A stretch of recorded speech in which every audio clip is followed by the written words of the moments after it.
Hey y'all, hey y'all, oh, hey y'all. We are on Deuteronomy. Hope you all are doing well. Good morning, afternoon, good evening, wherever time you are watching or listening. Thank you for tuning in. Thank you for reading along. We're going to be reading today from Deuteronomy 22 and Deuteronomy 23. I told you we're going to double up so we can finish and complete the challenge before the end of August, if not by the end, just the end of August. All right, I started reading Hebrews. I won't film it, but if you want to know what I'm reading next, I'm going to dive into Hebrews. So let's go ahead and dive into this particular chapter of Deuteronomy, and let's begin. Thank you for listening. If you see your neighbor's ox or sheep or goat wandering away, don't ignore your responsibility. Take it back to its owner. If its owner does not live nearby, or you don't know who the owner is, take it to your place and keep it until the owner comes looking for it. Then you must return it. Do the same if you find your neighbor's donkey, clothing, or anything else your neighbor loses. Don't ignore your responsibility. If you see that your neighbor's donkey or ox has collapsed on the road, do not look the other way. Go and help your neighbor. Get it back on its feet. A woman must not put listen. We so far from this today. But verse 5 says, a woman must not put on men's clothing. A man must not wear women's clothing. Anyone who does this is detestable in the sight of the Lord your God. If you happen to find a bird's nest in a tree or on the ground, and there are young ones or eggs in it with the mother sitting in the nest, do not take the mother with the young. You may take the young, but let the mother go, so that you may prosper and enjoy a long life. When you build a new house, you must build a railing around the edge of its flat roof. That way, you would not be considered guilty of murder if someone falls from the roof. You must not plant any other crop between the rows of your vineyard. If you do, you are forbidden to use either the grapes from the vineyard or the other crop.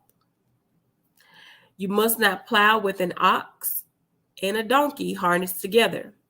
You must not wear clothing made of wool and linen woven together or woven together.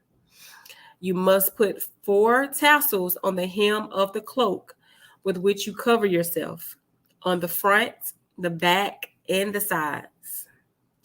Regulations for sexual purity.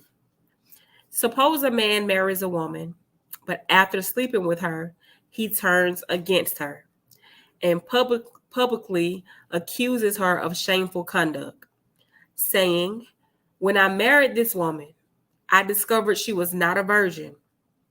Then the woman's father and mother must bring proof of her virginity to the elders as they hold court at the town gate. Her father must say to them, I gave my daughter to this man to be his wife, and now he has turned against her.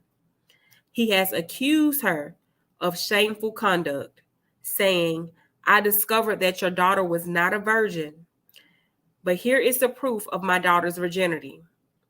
Then they must spread her bed sheets before the elders. Oh, that poor woman. The elders must then take the man and punish him. They must also fine him 100 pieces of silver, which he must pay to the woman's father because he publicly accused a virgin of Israel of shameful conduct. The woman will then remain the man's wife, and he may never divorce her. Verse 20. But suppose the man's accusations are true, and he can show that she was not a virgin. Then the woman must be taken to the door of her father's home, and there the men of the town must stone her to death. for she has committed a disgraceful crime in Israel by being promiscuous while living in her parents' home. In this way, you will purge this evil from among you. If a man is discovered committing adultery, both he and the woman must die. In this way, you will purge Israel of such evil. Suppose a man meets a young woman, a virgin who is engaged to be married, and he has sexual intercourse with her. If this happened within a town, you must take both of them to the gates of that town and stone them to death. The woman is guilty because she did not scream for help. The man must die because he violated another woman's wife. Another man's wife. He violated another man's wife. In this way, you will purge this evil from among you.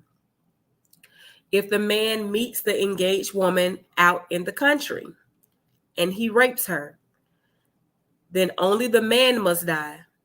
Do nothing to the young woman. She has committed no crime worthy of death. She is as innocent as a murder victim. Since the man raped her out in the country, it must be assumed that she screamed, but there was no one to rescue her. Suppose a man has intercourse with a young woman who is a virgin, but is not engaged to be married. If they are discovered, he must pay her father 50 pieces of silver. Then he must marry the young woman because he violated her, and he may never divorce her as long as he lives. Last verse, verse 30. A man must not marry his father's former wife, for this would violate his father.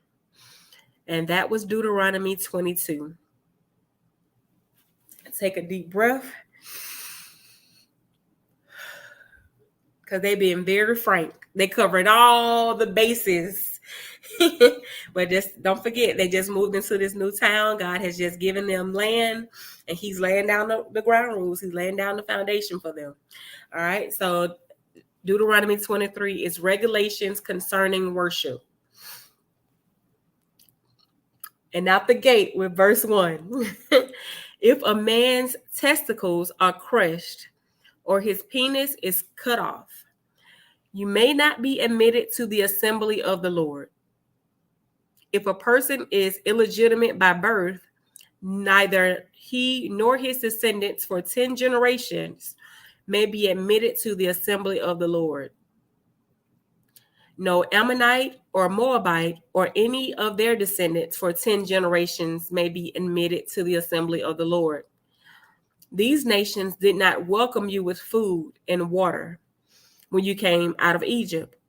Instead, they hired Balaam, son of Beor from Bethor in distant Aram Naharaim.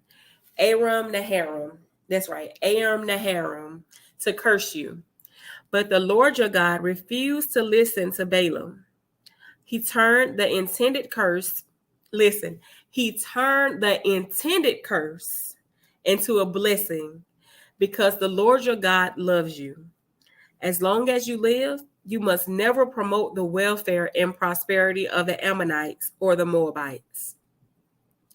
Do not detest the Edomites or the Egyptians, because the Edomites are your relatives, and you lived as foreigners among the Egyptians.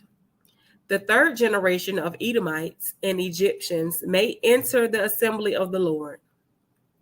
Miscellaneous regulations. Verse 9. When you go to war against your enemies, be sure to stay away from anything that is impure. Any man who becomes ceremonially defiled because of a nocturnal emission must leave the camp and stay away all day.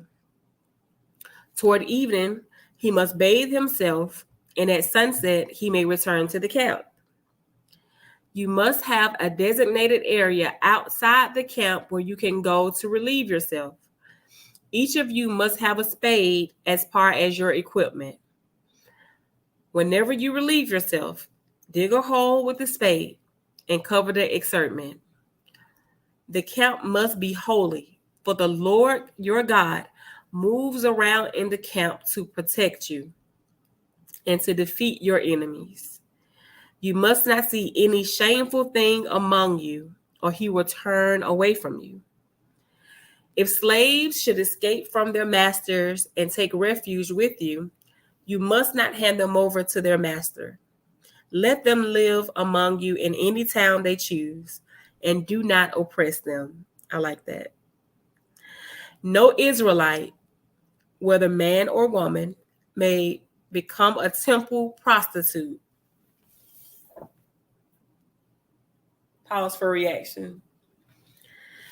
No Israelite, whether man or woman, may become a temple prostitute. When you are bringing an offering to fulfill a vow, you must not bring to the house of the Lord your God any offering from the earnings of a prostitute, whether a man or a woman, for both are detestable to the Lord your God. Do not charge interest. Do not charge interest on the loans you make to a fellow Israelite, whether you loan money or food or anything else. You may charge interest to foreigners, but you may not charge interest to Israelites. This is how a lot of Jews are so rich, They keep it in the family. Verse 20, you may charge interest to foreigners, but you may not charge interest to Israelites, so that the Lord your God may bless you in everything you do in the land you're about to enter and occupy. When you make a vow to the Lord your God, be prompt in fulfilling whatever you promised him. For the Lord your God demands that you promptly fulfill all your vows, or you will be guilty as sin.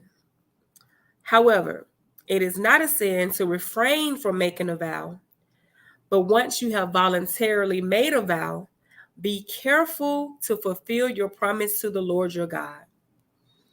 When you enter your neighbor's vineyard, you may eat your fill of grapes, but you must not carry any away in a basket.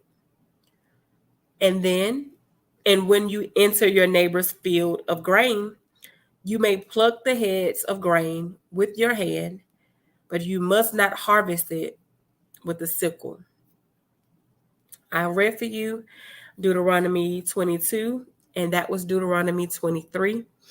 We'll pick up tomorrow with chapters 24 and 25. Thank y'all so much for listening. Have a good night. The word of the Lord has already been blessed. It's official. It's completely inerrant. God has already put his stamp of approval on it. I don't need to say nothing else but what is already written. All right. Have a good one.